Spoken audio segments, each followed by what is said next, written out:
Dan ini aneh, betul-betul aneh. Ini bukan kampanye, tapi saya sampaikan di sini.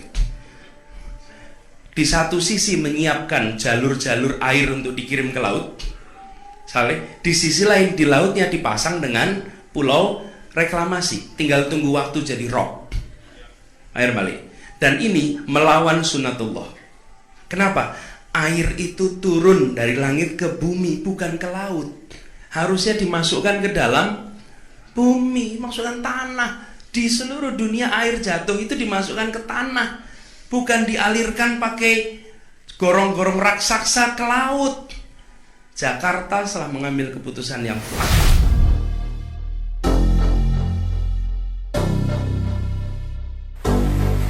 Hari ini Minggu tanggal 7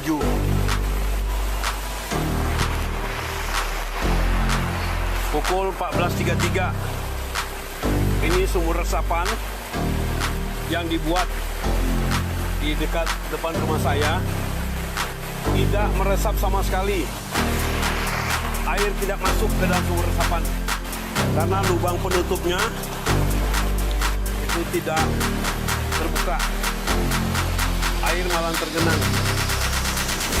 Kedewasaan kita semua untuk melihat ini sebagai sebuah problem yang diselesaikan secara saintifik, bukan semata-mata secara politik. Karena itu yang dibutuhkan untuk ini adalah program sumur resapan di kawasan-kawasan yang cekung. Nah, jadi semalam tim bekerja di tempat-tempat itu, alhamdulillah sekarang RT yang masih tergenang tinggal sedikit. Mencermati dan menyimak ucapan Anies bagaimana menangani banjir di Jakarta itu saya ibaratkan kita naik roller coaster. Mendadak naik, lalu tiba-tiba turun. Kita berasa dilempar ke kiri, kemudian ke kanan, ke atas, dan ke bawah. Jantung kita dibuat berdenyut-denyut oleh kejutan-kejutan yang tidak terduga. Kemarin ngomong ini, besok ngomong itu. Salah satu contohnya, dulu soal mengatasi banjir, memakai metode sunatullah. Belakangan bilang menggunakan cara saintifik dan bukan cara-cara politik. Anies menganggap orang mudah melupakan apa yang pernah dia omongkan. Lalu Anies membuat narasi baru, teori baru, istilah baru, dan cara ngeles baru. Bukankah semua kebijakan yang dilakukan seorang gubernur itu adalah kebijakan politik? Karena gubernur itu adalah lembaga politik. Dalam penanganan banjir itu pun adalah kebijakan politik dari seorang gubernur.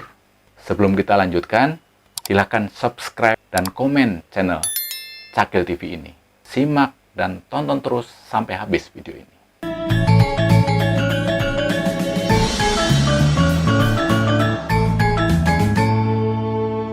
Dulu saat mengawali jabatan sebagai gubernur, Anies bilang menangani banjir di Jakarta itu dengan cara atau metode sunatullah. Kata Anies waktu itu, air turun dari langit ke bumi, bukan ke laut, harusnya dimasukkan ke tanah atau ke bumi. Di seluruh dunia, air jatuh dimasukkan ke tanah, bukan dialirkan ke gorong-gorong ke laut.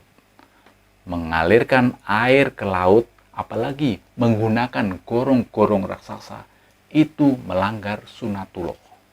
Yang benar harus dimasukkan ke dalam tanah. Jakarta telah mengambil keputusan fatal. Sebab air banjir diatasi dengan menormalisasikan sungai dan mengalirkannya memakai pompa. Padahal yang betul, kata Anies lagi, adalah memasukkan air itu ke dalam tanah. Supaya tidak terjadi banjir, maka air dimasukkan ke dalam tanah, bukan disalurkan melalui gorong-gorong yang dibuat sampai ke laut atau dialirkan keluar area banjir dengan pompa air. Karena hukum alam, air itu masuk ke dalam tanah. Ini jelas-jelas antitesis dari kebijakan Ahok. Mengcounter semua kebijakan yang sudah dilakukan oleh Ahok. Artinya, cara mengatasi banjir Anies tidak menggunakan metode saintifik atau cara-cara ilmiah. Begitu Anies menjabat gubernur, dimulailah menggunakan metode sunatullah yang dilaksanakan, yaitu dengan membuat sumur resapan. Target yang akan dibuat sebanyak 1,8 juta sumur resapan. Hitungannya berdasarkan jumlah RT yang ada di Jakarta, kecuali Jakarta Utara. Setiap RT membuat sumur resapan sebanyak 60 buah, ditambah yang dikerjakan oleh Pemprov sendiri dan BUMD atau Badan Usaha Milik Daerah. Tercapaikah target itu? Ternyata tidak.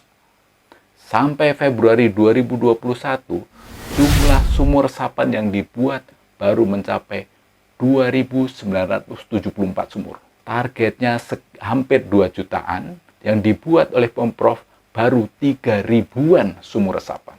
Anies mengakhiri masa jabatannya di tahun 2022 ini. Bukan sekedar tidak mencapai target, penggarapannya pun juga berantakan. Asal membuat sumur resapan, merusak jalan, sehingga membuat keindahan kota Jakarta rusak. Malah ada sumur resapan yang dibuat asal-asalan. Di pinggir jalan, akhirnya ditutup lagi menggunakan aspal. Soal sumur resapan, pemerintah Anies pada akhirnya menyerah kalah dan tidak mampu menyelesaikan target membuat sumur resapan. Melalui Ahmad Riza, wakil gubernurnya, berdalih dan mengatakan, membuat sumur resapan tidak bisa diselesaikan hanya 1 periode jabatan gubernur. Jelas ngeles kan? Yang bikin target 1,8 juta sumur resapan itu kan Anies. Dan yang menyerah kalahkan Anies. Kok sekarang minta gubernur selanjutnya untuk meneruskan pembuatan sumur resapan? Biar satu nada dan satu pendapat antara gubernur dan wakilnya. Kemudian Anies bilang kepada Heru Budi Hartono atau gubernur selanjutnya, dalam mengatasi banjir, Anies menyarankan atau menyuruh-nyuruh melanjutkan metode sumur resapan dalam mengatasi banjir Jakarta. Mengapa Anies minta gubernur selanjutnya melanjutkan kebijakan sumur resapan ini? Ya, karena target Anies gagal total membuat sumur resapan itu. Biar terkesan tidak gagal, mengajak gubernur selanjutnya untuk melanjutkan pembuatan sumur resapan. Clear kan? Anies ini memang bikin orang geleng-geleng kepala. Pada bulan Oktober 2022 ini, banjir kembali melanda Jakarta. Kali ini, metode sunatullah mulai dilupakan Anies dan diubah Anies dengan istilah dan metode saintifik diembel-embeli, bukan cara politik. Ini jelas ngeles sengeles-ngelesnya. Setelah memfatal-fatalkan ide Ahok, rencana membuat gorong-gorong raksasa sampai ke laut untuk mengatasi banjir. Setelah gagal total mengejar target sumur resapan, nyuruh-nyuruh penerusnya meneruskan proyek sumur resapan yang rumit dan gagal. Apa hak Anies nyuruh-nyuruh orang melanjutkan? Anies sendiri ketika ditanya soal melanjutkan kebijakan Jokowi di saat deklarasi Nasdem 3 Oktober, Anies menjawab dengan istilah continue and change. Ini dapat dimaknai nggak mau melanjutkan kebijakan Jokowi. Sekarang menyuruh-nyuruh orang lain melanjutkan kebijakan soal sumur resapan kepada gubernur penerusnya. Anies ini benar-benar roller coaster, jago menata kata-kata. Dan kemudian satu hal yang perlu kita ingat, setelah Jokowi memutuskan dan memilih Heru Budi Hartono sebagai PLT atau pelaksana tugas Gubernur DKI Jakarta, Jokowi berpesan kepada Heru Budi untuk mengatasi banjir dan kemacetan. Isu banjir dan kemacetan masih menjadi isu penting dan belum teratasi dengan baik oleh Anies Baswedan. Anies telah gagal mengatasi persoalan banjir dan kemacetan lalu lintas di Jakarta.